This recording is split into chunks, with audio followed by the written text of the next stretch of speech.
Kwento ito ng aking lola nung bata pa kami. Noon daw sa kanilang lugar, may isang pamilya na palaging pinag-uusapan.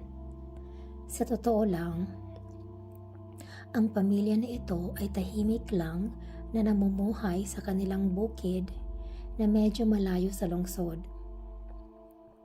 Minsan, kada buwan, bumababa ang pamilya, ang tatay, nanay at 2 anak sa lungsod para bumili ng mga pagkain, kagaya ng tuyo at sardinas. Sabi ng lola ko, pinag-uusapan ang pamilyang ito dahil sila daw ay mga aswang. Lola, bakit naman sinasabi ng mga tao na aswang sila? Kawawa naman. Ganito iyon, apo. Ikukwento ko ang karanasan ng isang tagalungsod sa pamilyang iyon. May isang batang babae na mahilig pumunta sa bundok malapit sa bukid na sinasakahan ng pamilya. Maria ang pangalan niya. Isang batang babae na mapangahas at walang kinakatakutan. Sinasabi na sa kanya ng kanyang mga magulang na iwasan ang palaging pamamayabas sa bundok, lalo na kung nag-iisa siya. Ngunit sadyang matigas talaga ang ulo ni Maria. Imbes na pumasok sa paaralan, sumasama ito sa mga grupo at kung saan-saan pumupunta. Isang araw, sumama siya sa isang grupo ng kabataan na kukuha daw ng mga mangga sa taniman sa bundok. At dahil tamad na naman siyang pumasok sa paaralan, ay sumama siya kahit hindi naman siya inimbita. Mabilis maglakad ang grupo ng kalalakihan na kanyang sinamahan at wala itong pakialam kung naiiwan na si Maria. Si Maria din ay walang pakialam dahil naaaliw sa mga bayabas na nadadaanan niya. Hanggang hindi niya namalayan na tuluyan na pala siyang naiwan ng grupo. Ngunit dahil masyadong mapangahas ang bata, wala siyang pakialam. Nang walang ano-ano, may napansin siyang mahinang huni ng parang isang ibon. Nagtaka si Maria dahil napakahina noon, ngunit bakit napakahaba ng paghuni? Hindi naman mahaba ang huni ng ibon. May naririnig na rin siyang kaluskusan sa talahiban na malapit lang sa pinapangayabasan niya. Medyo kinabahan siya. Bigla kasing naging tahimik ang kapaligiran. May hinang kaluskos at mahaba ngunit mahinang huni ng ibon lang ang naririnig niya. Naging napaka-alinsangan na rin ang paligid at may naaamoy na siyang mabaho. Sino ka? Magpakita ka at hindi ako natatakot sa iyo. Sambit ni Maria. Hindi niya alam kung bakit nakaramdam siya ng kapangasan kahit alam niyang medyo natatakot na siya.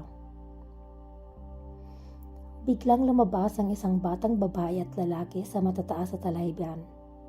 Gusgusin ang mga ito at gulo-gulo ang buhok. Kakaiba din ang titig nila sa batang si Maria dahil walang ka-ekspresyon ang mukha, na parang nakabantay lang ito sa kanya. Anong kailangan ninyo? Kilala ko kayo. Kayo ang mga anak ng mag-asawang aswang. Biglang nanlisik ang mata ng batang babae. Sakmang dadahuluhungin nito si Maria, ngunit may narinig silang mahinang huni sa kalayuan. Para itong tumatawag. Napalingon ang 2 bata at unti-unting pumasok uli sa talahiban na hindi inaalis ang tingin kay Maria. Natakot si Maria at biglang kumaripas ng takbo pabalik sa lungsod. Sakto naman na may nakasalubong siyang isang matandang lalaki na papunta din sa lungsod. Sumunod siya dito. Pagdating niya sa bahay ay ikinuwento niya ang nangyari sa kanyang ama. Nagalit ito, bakit na naman siya lumiban sa klase at sinabihang huwag pumupunta sa bundok, lalo na at may napapabalita ang may buntis na nawawala noong isang gabi pa. Ano po ang nangyari, tatay? Tanong na Maria. Umalis lang daw at nagpahangin ang buntis noong isang gabi dahil napakaalinsangan ng bahay nila at hindi na nakita pang muli. Mag-isa lang ang buntis sa kanilang kubo dahil ang asawa nito ay may delivery sa kabilang nayon at hindi nakauwi ng gabing iyon. Kinabukasan, hindi na nila makita ang buntis. Nabalitaan din ni Maria na ang isa sa mga bata na nagkating class na kasama niya ay nawawala. Bigla na lang daw na napansin nila na hindi na ito nakasunod sa kanila. Baka talaga mga aswang ang pamilyang iyon, tatay. Yun nga ang sabi-sabi. Wala namang kababalaghang nangyayari sa ating sityo at nagsimula lang nang dumating ang pamilyang iyan. Kaya mag-ingat na nga lang, sabat naman ang ina ni Maria. Ikaw, Maria, napakasutil mo. Ilang beses ka nang pinagsabihan wag lumiban sa klase, ginagawa mo pa. Kasi nay, kaboring naman doon sa klase. Saka wala naman akong kaibigan doon. Ayaw nila sa akin dahil mahirap lang tayo. At wala akong magandang damit at putas-putas pa itong bag ko. Pinagtatawanan lang ako at kaya ayoko nang pumapasok sa paaralan. Hindi nakaimik ang nanay at tatay ni Maria. Nasasaktan ito at alam nito ang nangyayari. Pero wala naman silang magawa. Talagang mahirap ang kanilang buhay. Makalipas ang ilang araw, ay napagpasyahan na naman ni Maria na manguha ng bayabas. Nakalimutan na niya ang takot niya, kaya umakyat na naman siya sa masukal na bundok. Nagdala siya ng kutsilyo. Sabi niya, kung mapalaban siya at least meron siyang armas. Malakas talaga ang loob ng batang si Maria.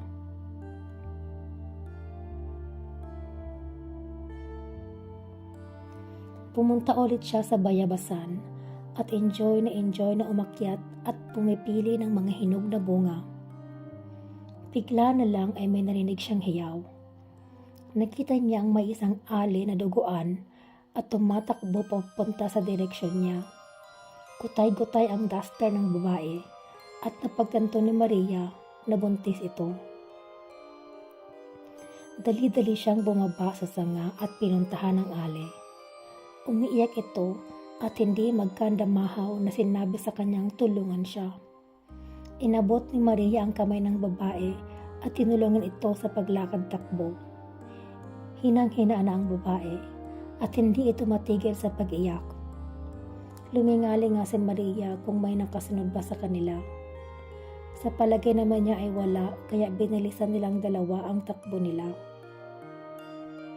Tahan na po, baka marinig po tayo, sabi ni Maria sa ali. Ilisan na lang po natin ang paglakad at pagtakbo, pero wag na po kayong maingay. Hindi mo alam ang mga nangyari sa akin, pero salamat. Takot na takot ako, pero nakatakas ako. Hindi na munang nagtanong si Maria kasi mas gusto niyang makalagpas muna sila sa masukal na gubat bago magtanong. Pahikbi-hikbi pa yan ang ali, pero hindi na ito masyadong malakas. Noong makita na nila na may mahawa ng daan papuntang lungsod, ay nakahinga na ng maluwag ang dalawang babae. Alam nilang ligtas na sila at madami ng tao ang dumadaan sa lugar na iyon. May nakita silang isang magsasaka na may dalang kalabaw na may kangga at nakiusap ang ali na sumakay dahil pagod na ito.